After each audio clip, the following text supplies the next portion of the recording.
Генералният директор на БТА Кирил Вълчев получи благодарствена грамота от Националния съюз на ключарите в България във връзка с кампанията за превенция на домовите кражби. Събитието се проведе в сградата на Българската стопанска камара.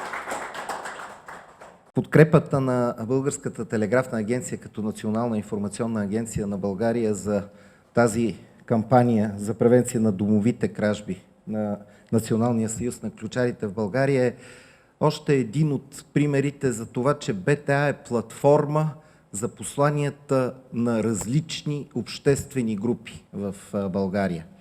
БТА има в момента договори за постоянно партньорство с почти 50 неправителствени организации в сферата на икономиката. От работодателските организации и 4-те, включително Българската стопанска камара. Използвам случая да благодаря на господин Митрев за подкрепата, която БТА има през годините от БСК.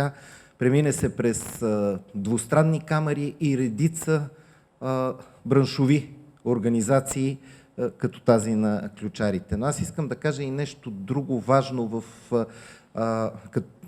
което виждам като послание в тази кампания. Честните хора в България сме много повече. Тези, които спазват 10 Божи заповеди, една от които е не кради, сме огромното мнозинство в тази страна.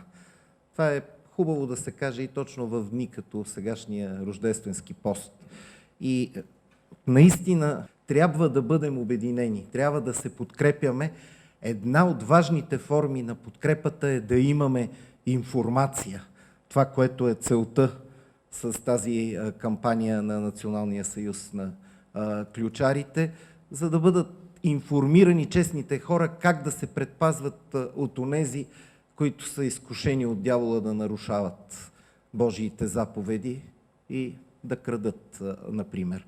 И използвам случая да отправя предложение към господин Сапунджиев тази кампания, както и всякакви други инициативи на Съюза, да имат постоянното партньорство вече на БТА и вие да станете поредният договор, мисля, че ще бъде 32-ри с браншова организация, с безсрочен характер.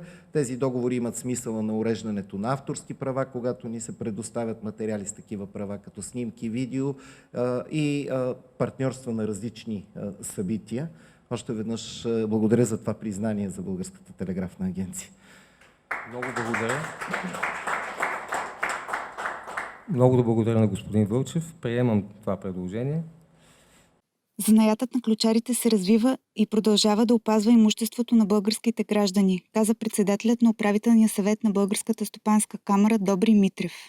В огромната си част българския бизнес е отговорен, българския бизнес е почтен, българския бизнес създава добавената стойност, пълни бюджета на държавата, пълни хазната, пълни осигурителните фондове. Затова взаимно да се подкрепим.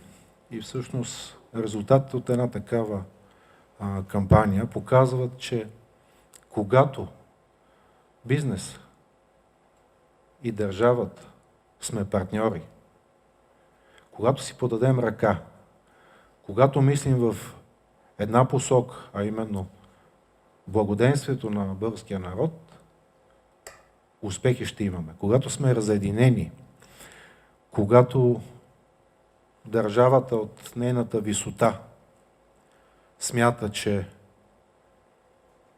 бизнес е мястото и джоба на панталона, от който може да бърка постоянно, нещата не вървят добре и ситуацията от последните дни в страната ни го потвърждават.